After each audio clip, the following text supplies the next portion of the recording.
My mother looked me in the eye and said my name wasn't on the vacation list because I didn't make her proud. I was the one who owned the house she lived in, so I just replied, "No problem." 2 weeks later, she called me, stranded and homeless at a luxury resort, begging for help. So I just called my realtor and finalized the sale. This is where the story truly begins, and you won't want to miss what happens. Make sure you're subscribed to see it through to the end. We're always curious. Where in the world are you all watching from today? Let us know in the comments. The call came on a Tuesday, the worst day of a relentlessly bad week. I was sitting in my car in a hospital parking garage, the engine off, the silence ringing in my ears. The air was thick with the sterile smell of antiseptic and the faint, metallic tang of my own fear. I had just left my oncologist's office, the words "further testing" and "aggressive treatment plan" echoing in my head, a drumbeat of dread against my ribs. I was 42 years old, diagnosed with a serious illness, and I felt utterly, terrifyingly alone. My phone buzzed on the passenger seat, a cheerful, chiming ringtone that felt like a mockery. It was my mother, Beatrice. I closed my eyes for a second, gathering the strength to answer. I loved my mother, but she was a lot. She was a woman who existed in a constant state of mild, self-imposed crisis, which usually meant I was the one who had to solve it. "Hi, Mom," I said, trying to keep the tremor from my voice. "Stella, darling, thank goodness. Listen, I need you to come over for dinner tonight. It's urgent." My heart seized. Urgent? Is everyone okay? Is it Leo? My younger brother, Leo, was the sun around which my mother's universe orbited. "Oh, everyone's fine, fine," she said dismissively. "Better than fine, we have the most wonderful news. Serafina's idea, just be here at 7, and try to look presentable, dear." The line clicked dead before I could tell her I had just been at the hospital, that I was scared, that I didn't have the energy to be presentable. The familiar sting of being an afterthought, an appliance, pricked at me. But it was urgent news about Leo, so I did what I always did. I put my own terror in a box, locked it, and drove to my childhood home. The home I had secretly bought 15 years ago to save it from foreclosure. The home my mother and brother lived in, rent-free, believing it was still theirs. I arrived at 7 on the dot, carrying a bottle of wine I didn't feel like drinking. The house was blazing with light, and I could hear laughter before I even opened the door. Leo, my 38-year-old brother, was holding court in the living room. He was a crypto investor, which was his latest title after day trader, import-export specialist, and startup guru. In reality, he was a charismatic black hole for money, specifically mine and our mother's, which was, by extension, also mine. Beside him, practically draped over his shoulder, was Serafina. She was a lifestyle coach, a woman with blindingly white teeth, a perfect tan, and an aura of expensive perfume. She looked at me as I entered, her smile not quite reaching her eyes, a quick sizing up that made me feel like a frumpy piece of old furniture. "Stella, you made it," Beatrice chirped, kissing the air near my cheek. She was 67, but dressed like a woman half her age, all flowing silks and chunky jewelry, a look Serafina had no doubt curated. "You said it was urgent, Mom," I said, setting the wine on the counter. "It is," Leo boomed, jumping up to hug me. His hugs were always performative, squeezing me just hard enough to feel like a prop in his show. "We are going on an adventure." Dinner was a blur of performative excitement. Serafina talked endlessly about manifesting abundance and curating experiences. Leo spoke in buzzwords about market shifts and leveraging assets. My mother just beamed at them, her eyes shining with a pride she rarely, if ever, directed at me. I was the property portfolio manager, the one with a stable career, the one who managed the family trust, the one who paid the property taxes on this very house. But my work was boring. It was spreadsheets and legal documents, not manifesting abundance.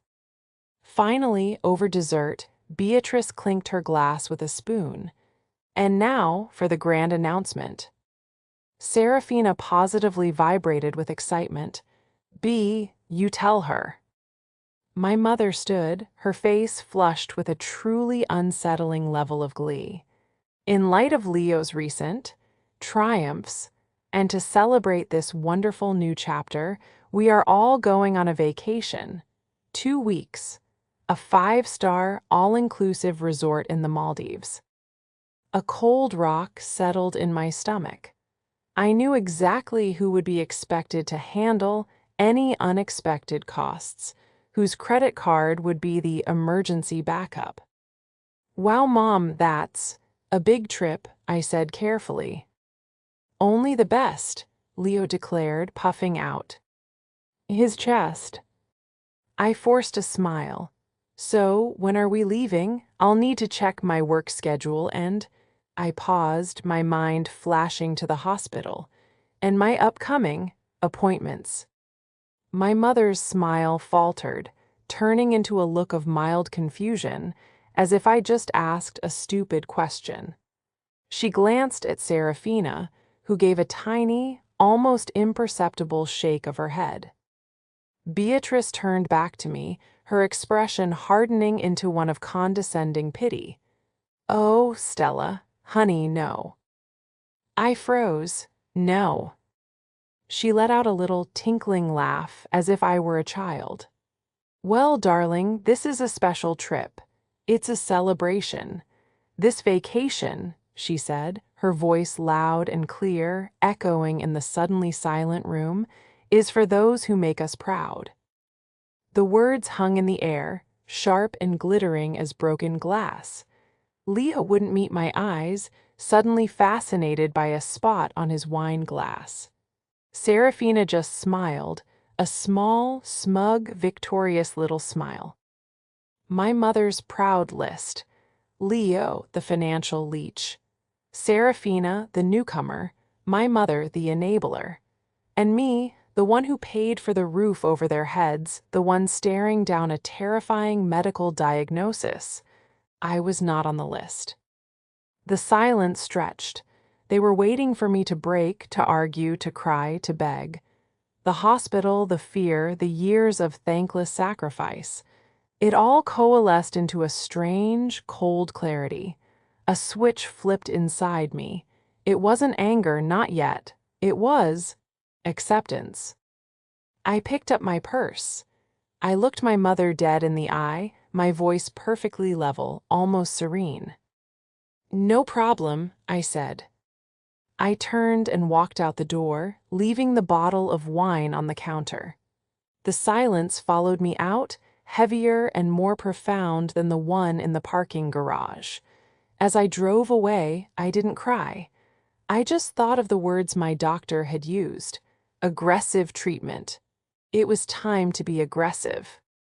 The betrayal, I realized as I pulled onto the highway, was worse than the diagnosis itself.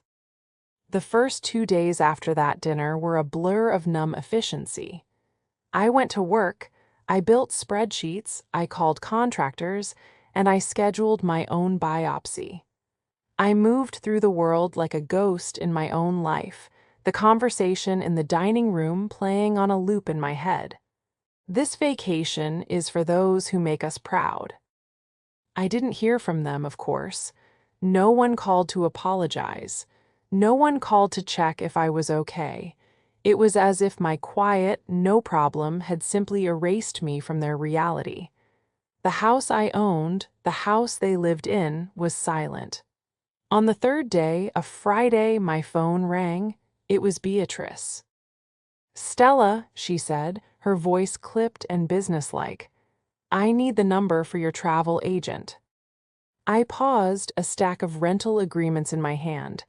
"My travel agent? Why?" "For the trip, obviously," she snapped, as if I were incredibly slow. "Serafina tried to book the overwater bungalows, and they said her card was having issues. Leo's cash is all tied up in a new token, you know how it is. So I'm just going to put the deposit on my card, but I want to make sure I'm getting the preferred rate.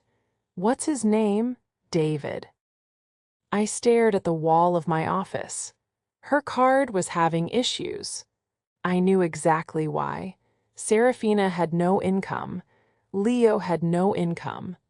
The card she was using was likely a new one he'd gotten, probably by using the house as proof of residence and listing some imaginary job, and my mother's card. Oh, that was a special kind of audacity. "Mom," I said, my voice dangerously calm. "The card you use, the one ending in 4022, the one I gave you for emergencies." "Yes, that's the one. It's fine, I'll pay you back from the pension," she said, a line she'd been using for 15 years. "Mom, I've been paying the balance on that card for a decade. It's not your card, it's my card. You're a joint user on my account." There was a huff of exasperated air on the other end. "Stella, don't be so pedantic. It's just a silly piece of plastic. What does it matter whose name is on it? Now, are you going to give me David's number or not? We need to book these tickets before the price goes up." She wasn't asking. She was demanding. She had publicly humiliated me, kicked me out of my own family, and was now demanding I facilitate the vacation I was explicitly uninvited from, using my own money. "I'm not, Mom," I said. "You're not what?" "I'm not giving you David's number, and I'm not paying for this trip." The silence on the other end was cold and sharp. "I see," she said, her voice dropping all pretense of warmth. "I see how it is. You've always been this way, Stella. So? Unsupportive. You have all this money from your little job and you hoard it. You can't stand to see your brother happy. You can't stand to see me happy." "My little job?" I nearly laughed. "My little job pays the mortgage that I took over on your house. It pays the property taxes. It pays the insurance. It pays the balance on that silly piece of plastic you're trying to use to book a $10,000 vacation." "How dare you?" she shrieked, her voice rising. "You throw that in my face. After all I've done for you, I gave you a home." "You're right," I said. The cold, clear logic I used for my job was finally clicking into place for my life. "You're absolutely right. My mistake." "Good," she sniffed, thinking she'd won. "Now the number." "No, Mom. My mistake was ever letting you believe that. My mistake was being the silent, reliable, unproud of me daughter." I hung up the phone. My hand was trembling, but not from fear. It was from a cold, liberating rage. I immediately logged into my banking portal. I found the joint account. With 3 clicks, I reported card 4022 as lost and had it permanently deactivated. I then opened a new account at a completely different bank, initiating a transfer of my main funds. The process took less than 5 minutes. As I did it, an internal thought, a quiet little whisper that had been trying to get my attention for years, finally spoke up.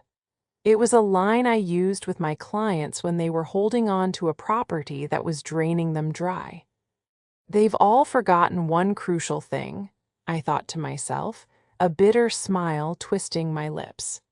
"A portfolio manager knows exactly when to cut a liability, and they are my biggest one." 2 days later, on Sunday, they must have found another way to book it. My social media, which I rarely checked, was suddenly flooded with their joy. Serafina posted a picture of 3 first-class tickets, a champagne bottle emoji, and the caption, "Off to paradise with my favorite people. Manifesting our best life. Maldives # abundance blessed." My mother, who barely knew how to use her phone, even managed to post a blurry photo of herself, Leo, and Serafina at the airport lounge, all of them raising champagne glasses. Her caption, "A much-needed getaway with the 2 people who bring me the most joy. So proud of my wonderful son and his lovely partner." I looked at the photos. I looked at the smiling, triumphant faces. I thought of the biopsy needle, the sterile smell of the hospital, the stack of bills on my desk. They hadn't just forgotten me. They were celebrating my absence.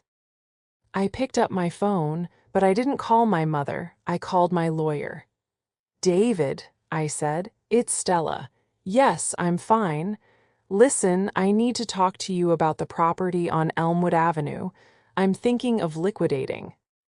To understand why I didn't just sell the house years ago, you have to understand my father. He was a kind, quiet man, a carpenter who loved the grain of wood and the satisfaction of a well-made joint. He was also terrible with money. My mother, Beatrice, loved the idea of wealth but had no concept of how to build or maintain it. She just wanted to spend it. When I was in my late 20s, my father passed away, and the financial house of cards he and my mother had built came tumbling down. I was just starting my career, but I had been saving diligently. When the bank sent the final foreclosure notice for the house on Elmwood, I stepped in. I liquidated my 401k, drained my savings, and bought the house outright from the bank at auction. It was a secret deal. I told my mother I had negotiated with the bank, that I had restructured their debt. I set up a complex trust that technically owned the house, with me as the sole trustee. To her, it just looked like the problem went away. I let her and Leo stay. I told myself it was what my father would have wanted. I was the fixer. I was the responsible one. So for 15 years, I paid for the privilege of being my family's safety net. I paid for the new roof, the boiler replacement, Leo's startup seed money, which vanished, and the emergency credit card that became my mother's daily spending allowance. My sacrifices were invisible. My pride, my career, my financial security, I had risked it all to give them a life of 0 consequences. And in return, I became the family utility. Reliable, boring, and taken for granted. Leo was the opposite. He was all flash and no substance. He had our father's charm, but none of his work ethic. He coasted through life on a wave of charm and my mother's blind adoration. He was the golden child who could do no wrong.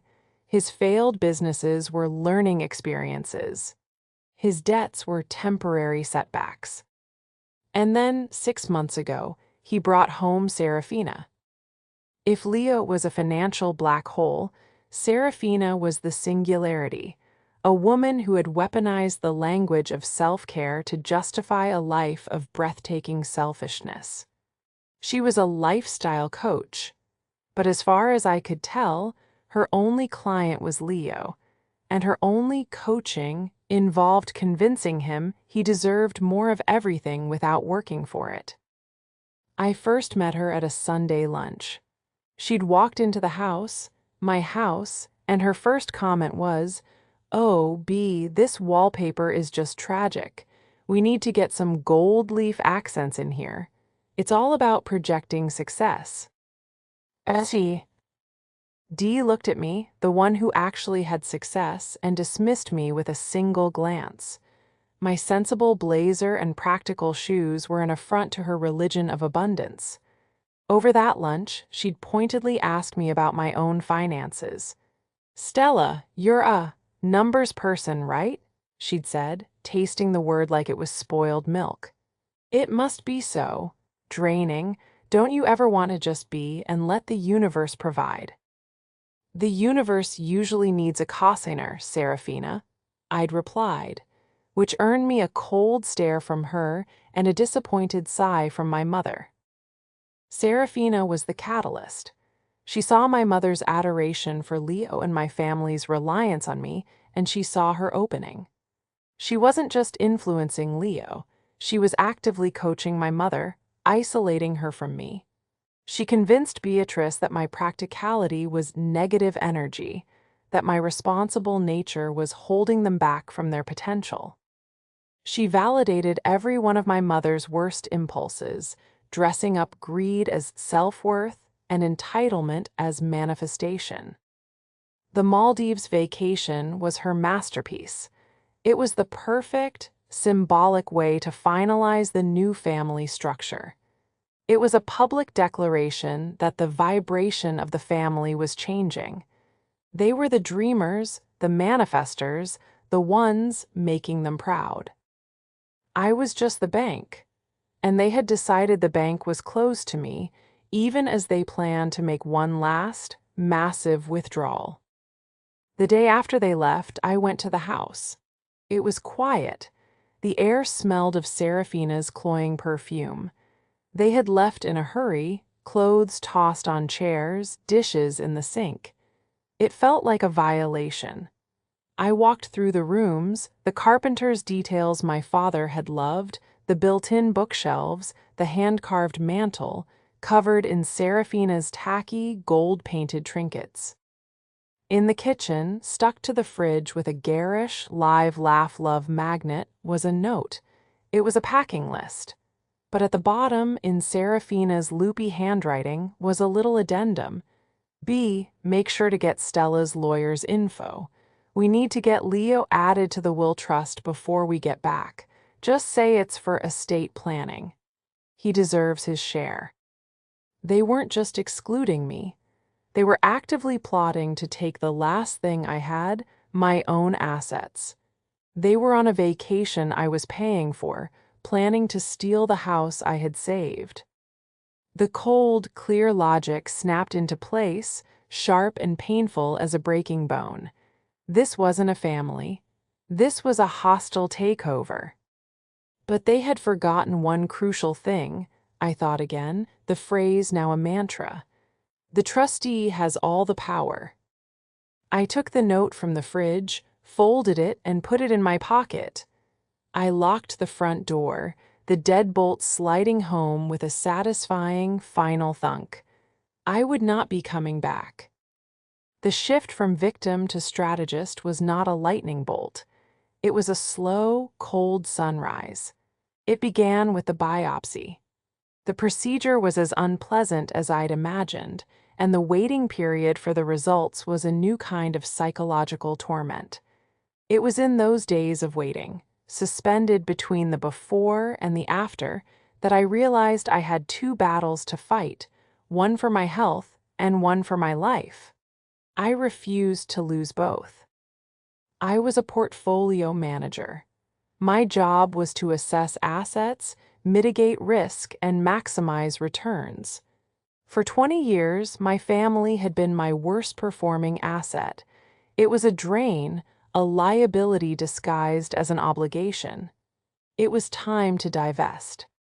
The note from the fridge was my catalyst. He deserves his share. This wasn't just passive mooching anymore. It was a conspiracy to commit fraud, to take what was legally and morally mine. My leverage was simple. I was the sole trustee and benefactor of the Elmwood Avenue Trust, the legal entity that owned the house.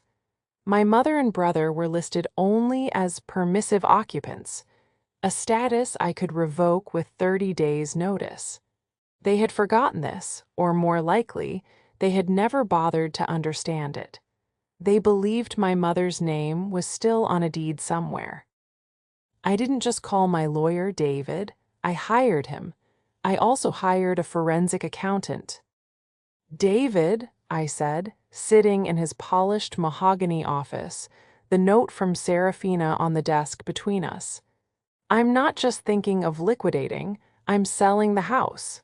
Immediately." David, a kind man who had handled my father's meager estate, looked at me with concern.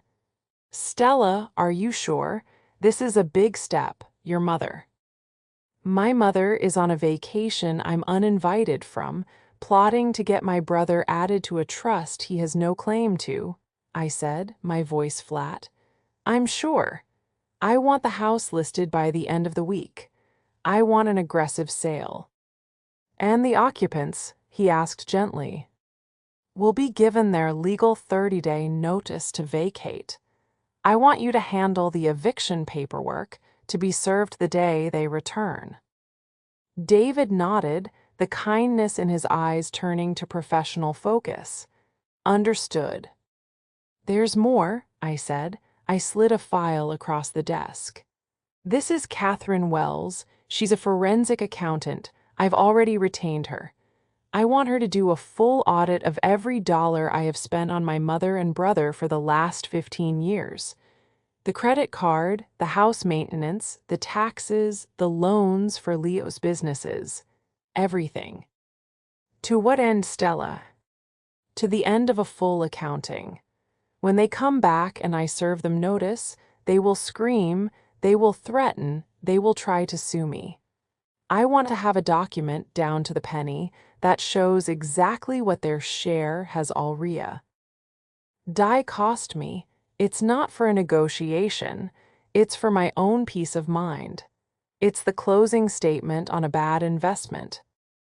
While the family was posting filtered photos of turquoise water and living their best life, I was deep in my own war room. Catherine, the accountant, was a shark. She was sharp, unsentimental, and delighted by the challenge. Oh, this is good, she'd mutter over the phone. This startup of his in 2018, the wire transfer went directly to a car dealership in Miami. And this tech incubator from 2020, the address is a post office box in the Cayman Islands. He's not just bad with money, Stella, he's a con artist. And this Serafina, she's got a pattern. That's when the real investigation began. While Catherine traced my money, I hired a private investigator to look into Serafina. She was too polished, too practiced. The report came back 3 days later, and it was devastating. Serafina wasn't even her real name. Her name was Sarah Jenkins. She had a history. 2 previous fiancés in other states, both men with comfortable, trusting families. Both times she had isolated the son, charmed the mother, and convinced them to invest in one of her wellness retreats. Both families had lost significant amounts of money. One had even filed a fraud complaint that was quietly settled out of court. She wasn't a lifestyle coach, she was a predator, and my brother wasn't her partner, he was her mark, and my mother was her willing accomplice. The house listing went live on a Thursday. The market was hot.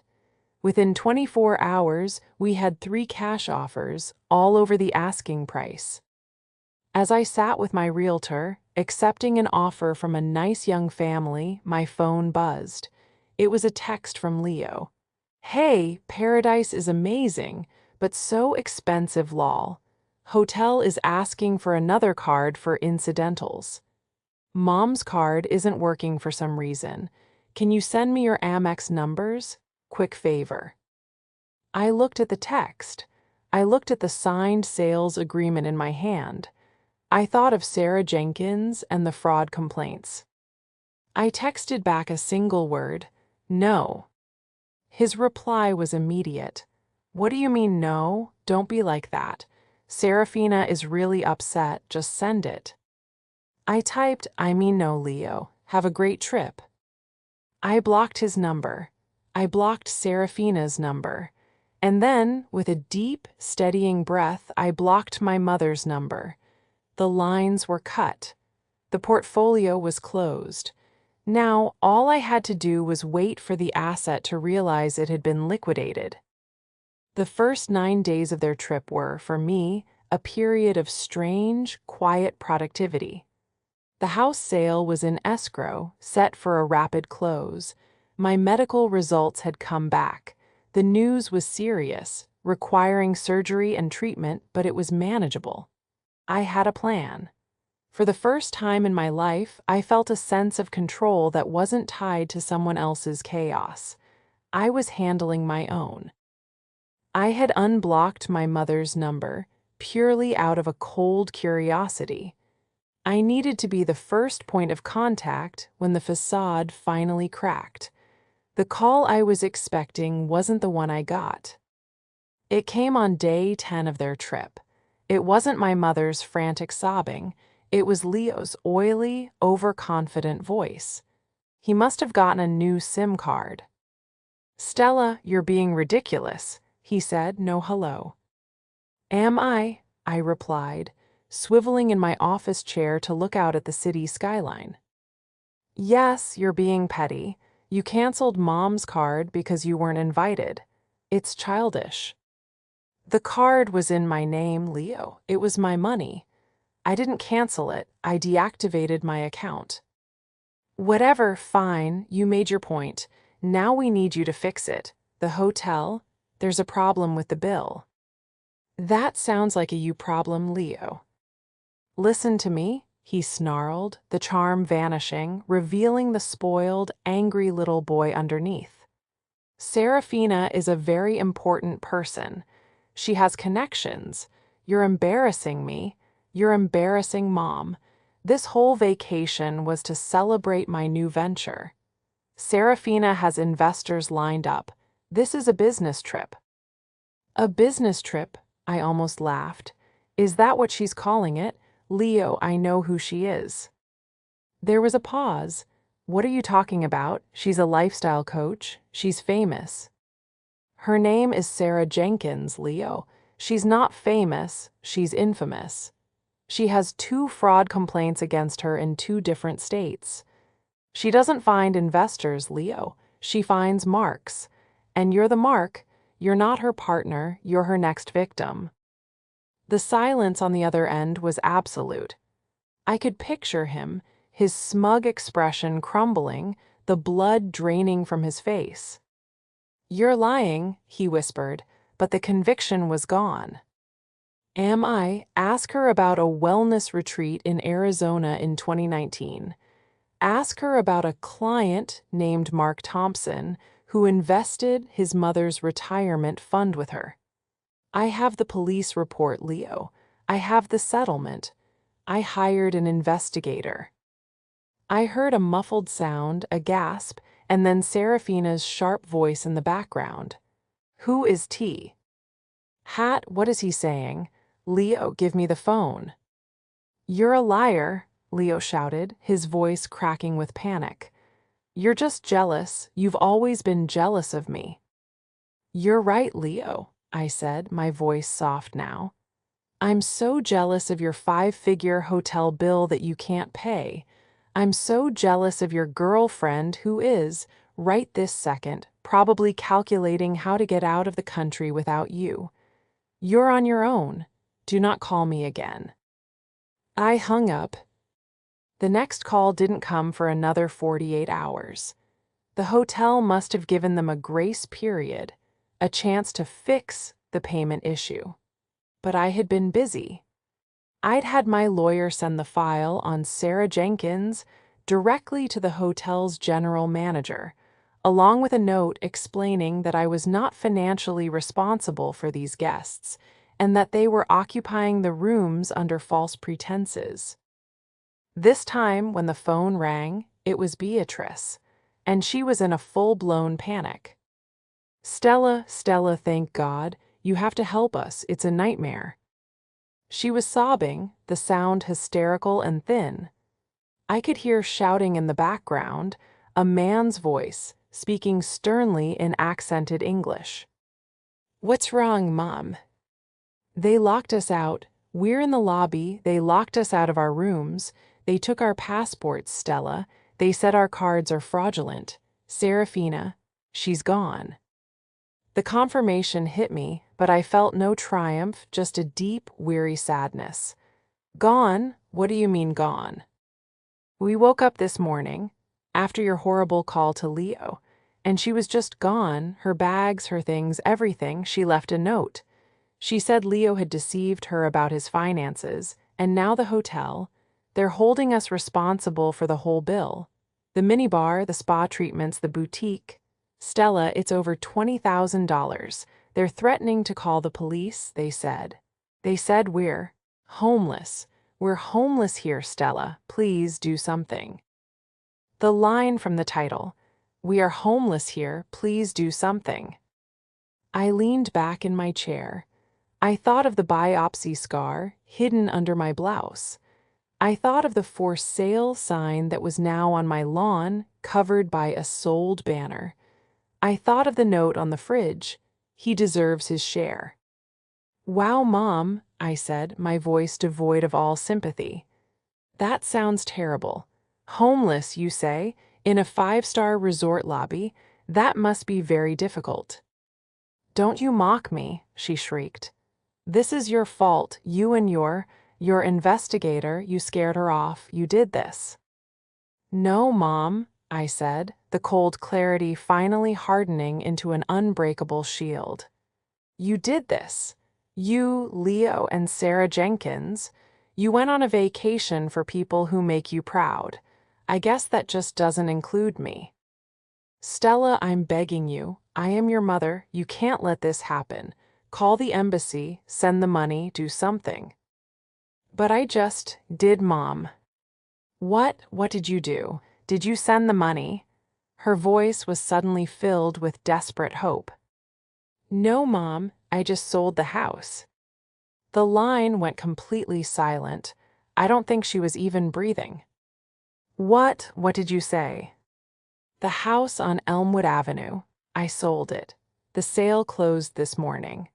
The new owners get the keys in 2 weeks. So you see, Mom, you're not just homeless in the Maldives. In 2 weeks, you'll be homeless back here, too. I guess I'm just following your logic. Since I don't make you proud, I'm no longer willing to fund the lifestyle of those who do. You are on your own." The silence on the phone was the most profound I had ever heard. It stretched for 10, then 20 seconds. I could hear the tinny, distant sound of the hotel lobby, a cart rolling, people murmuring. Beatrice's breath came back in a ragged gasp, a sound of pure, unadulterated shock. You didn't," she whispered. It wasn't a question, it was a denial. "You couldn't, that's my house. That's your father's house." "No, Mom," I said, my voice as steady as a surgeon's hand. "It hasn't been your house for 15 years. It's been my asset. An asset I saved from foreclosure. An asset I have paid for, maintained, and insured every single day since Dad died. It was the home I let you and Leo live in, rent-free, while you treated me like a bank and an afterthought." You snake," she shrieked, the shock turning instantly to venom. "You deceitful, ungrateful child, to wait until we're trapped. To tell us this, how could you?" "How could I?" I let out a short, bark-like laugh. "How could you? You stood in that house, a house I own, and told me I wasn't worthy of a vacation with my own family. You went on that trip with Leo and his con artist girlfriend and plotted to steal my assets. I have the note, Mom, the one Serafina left on the fridge. Get Leo added to the will trust. You were conspiring to take the house from me." More silence. She had forgotten about the note. The sound of her denial died in her throat, replaced by a wet, gasping sound. She was cornered. "Stella, please, I didn't know. Serafina, she twisted everything." "She didn't twist anything, Mom. She just amplified what was already there. She gave you permission to be your worst self, and you loved her for it." "But Leo is devastated. He's not handling this well. He loved her. And now, this bill, Stella, they're really going to call the police. What are we supposed to do?" "That's not my problem," I said, "but I'm not a monster, unlike you." I logged into a travel website while she sobbed on the line. I am going to purchase 2 non-refundable, non-transferable economy class tickets from Malé to our home airport. They leave in 48 hours. That's the best I can do. The confirmation will be sent to your email. How you pay your $20,000 hotel bill and get to the airport is up to you. I suggest you start selling your assets. That gold watch Leo loves so much, the diamond earrings Serafina gifted you. They might cover the minibar. You're just going to leave us here. I'm giving you a way home, Mom. That's more than you gave me. The new owners of the house are a lovely young family with 2 children. I'm sure they'll be very happy there. David, my lawyer, will be in touch with you regarding your belongings. You have until the close of escrow to have them moved. I hung up. The next 48 hours were a storm of frantic, blocked calls from numbers I didn't recognize and tearful, rambling voicemails from my mother, oscillating wildly between apologies, threats, and desperate pleading. I listened to none of them. Instead, I met with Catherine, the forensic accountant. She had the final report. It was a thick, spiral-bound document that detailed, down to the last cent, 15 years of my family's financial drain. The grand total, she said, tapping the final page, of direct loans to Leo, payment of his and your mother's credit card debt, and all non-recouped costs for the Elmwood property, is $417,212.58. I stared at the number. It was more than I had even imagined. And that, Catherine continued, is not counting the lost opportunity cost of what you could have done with that capital, nor does it factor in the rent you should have been charging them. Conservatively, Stella, they have cost you well over $750,000. She handed me a second, slimmer folder. This is the file on Serafina/Sarah Jenkins. We found another victim, a man in Texas. He was too embarrassed to go to the police, but his sister, a lawyer, was very happy to talk to me. She's provided a sworn affidavit of Serafina's methods. It's the exact same pattern. Charm the son, flatter the mother, invent a business, and then drain the family dry. This, I realized, was the final, irrefutable proof. This was the document that would break any lingering spell, any last thread of "but Leo loved her" defense. I didn't have to wait long. The 48-hour deadline for their flight arrived. I received a curt email from the hotel's general manager, informing me that Mrs. Beatrice and Mr. Leo have settled a portion of their bill in trade and had been escorted off the premises. The image of my mother, in her flowing silks, and my brother in his designer watch, haggling with a hotel manager, trading their symbols of unearned status for their freedom, was a grimly satisfying one. They arrived home on a red-eye flight, landing at 5:00 a.m. I wasn't there. Instead, when they took a taxi to the Elmwood house, expecting to use their key, they found 2 things. The first was a large, unmissable "sold" sign on the lawn. The second was a process server, a stoic man I had hired to wait for them. He stepped forward as they stood in disbelief on the sidewalk and handed my mother a large envelope. "Mrs. Beatrice," he'd asked, "this is for you. You have been served."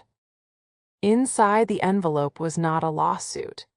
It was the official, legal 14-day notice to vacate the premises, as the property was no longer mine. And stapled to the front of it was the 1-page summary from Catherine's report, showing the $417,212.58 they had drained from me, and the sworn, notarized affidavit from the lawyer in Texas, detailing the crimes of the woman they had chosen over me. It was not a confrontation. It was a reckoning. I didn't see my mother or brother for the first week after their return. I knew, through my lawyer, that they were holed up in the house, a house that was now filling with boxes as a moving crew I'd hired and prepaid packed up their lives. I had given the crew strict instructions. They were not to speak to the occupants, simply to pack. The items were to be moved to a storage unit, the first 3 months paid by me. After that, it was their problem. The climax didn't happen in a public place. It happened where it all began, in the living room of the house on Elmwood Avenue. It was the final day before the walkthrough with the new owners. The house was empty, sterile, echoing with the ghosts of 15 years of my thankless sacrifice. The professional cleaners had just left. It smelled of bleach and lemon, not Serafina's perfume. I was doing a final check when I heard the key in the lock. I hadn't changed them yet. My mother and Leo stood in the doorway. They looked diminished. My mother's hair was stringy, her face pale and puffy from crying. Leo was a ghost. He'd lost his swagger, his shoulders were slumped, and he looked thin, gaunt even. The golden child had lost his shine. What is this?" my mother whispered, looking at the vast, empty rooms. "Where is all our furniture?" "In a storage unit," I said calmly. I was standing by the fireplace, the one my father had built. "You have the key and the address. It's paid for 3 months." "You sold our memories," she hissed, her eyes filling with tears of rage. "You sold your father's home." "I sold my asset," I corrected her, my voice clear and strong. It didn't even waver. The surgery was in 3 days, and I felt nothing but a cold, hard resolve. "An asset you were going to lose to the bank, an asset you and Leo were actively trying to steal from me while you sunned yourselves in the Maldives." "We were not," Leo suddenly shouted, his voice cracking. "It was her, it was all Serafina. She tricked us, she made Mom, she made us." "She made you do nothing," I cut him off. "She just gave you the encouragement you always wanted. She told you that you were a big shot, a genius, and that I was just the boring, jealous sister who was holding you back. And you believed her. You believed her because it's what you've always believed." I walked over to my briefcase, which sat on the empty kitchen counter. I pulled out the file, not the huge accounting report, but the slim one about Serafina. "You're still defending her, aren't you? Even after she abandoned you." "He loved her," my mother cried, "and you ruined it with your spies." "I didn't ruin it," I said. "I tossed the file onto the counter." "She did. Go on, Leo, read it." He didn't move. He just stared at the folder as if it were a snake. "Read it," I commanded, my voice echoing in the empty house.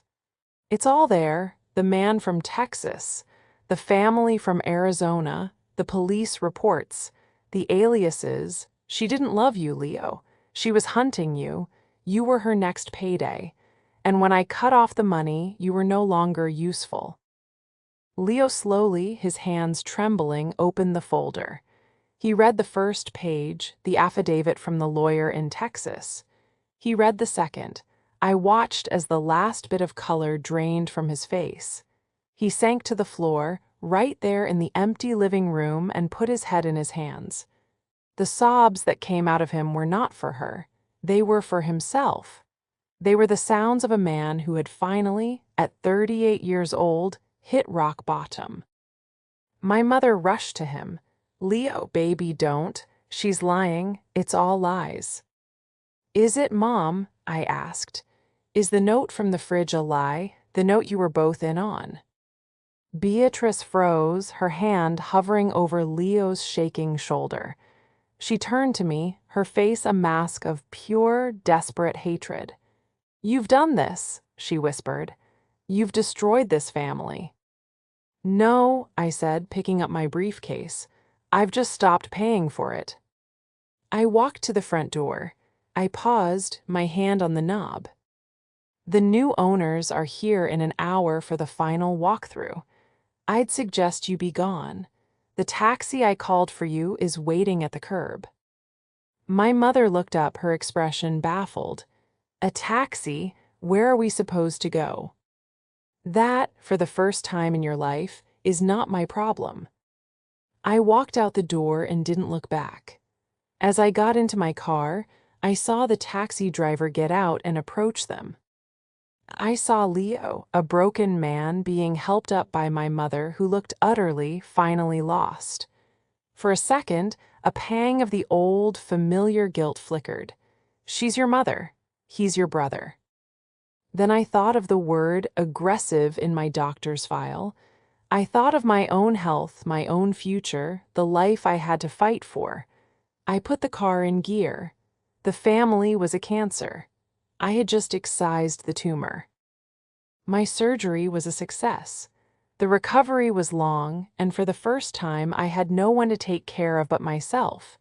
It was a strange, liberating, and sometimes lonely experience. My friend David, the lawyer, would stop by with soup and legal updates.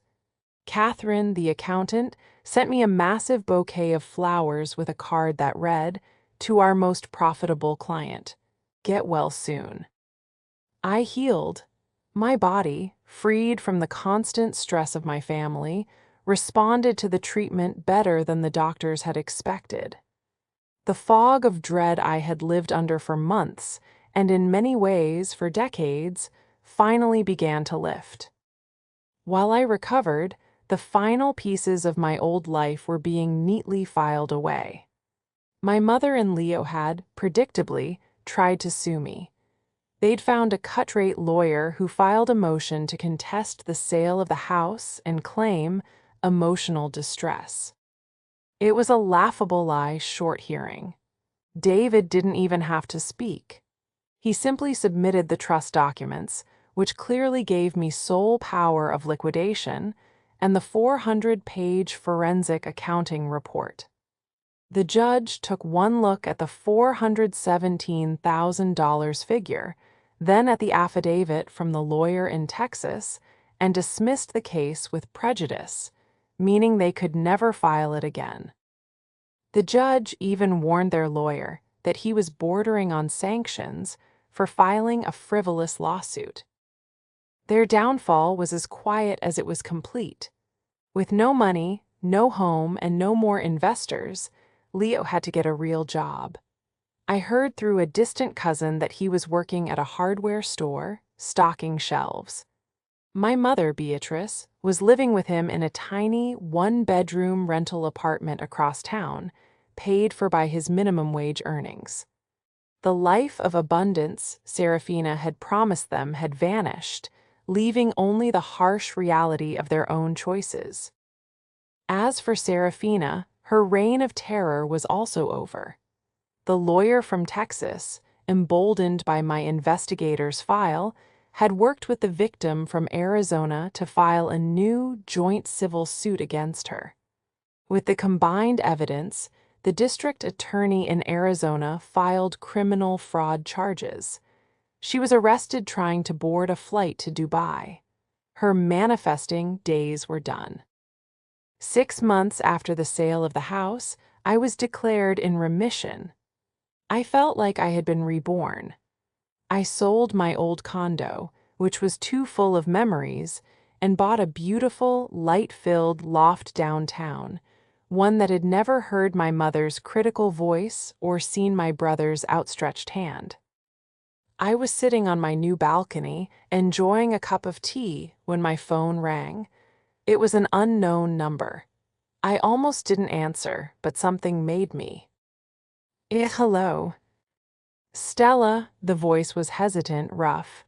It took me a moment to place it. It was Leo. Leo, I said, my voice neutral. I heard you were sick, he stammered. The cousins, they said you had surgery. Are you okay? It was the first time in our adult lives he had asked me that question, and actually sounded like he meant it. "I'm fine, Leo. I'm in remission." "Oh, that's really good, I'm glad." He paused.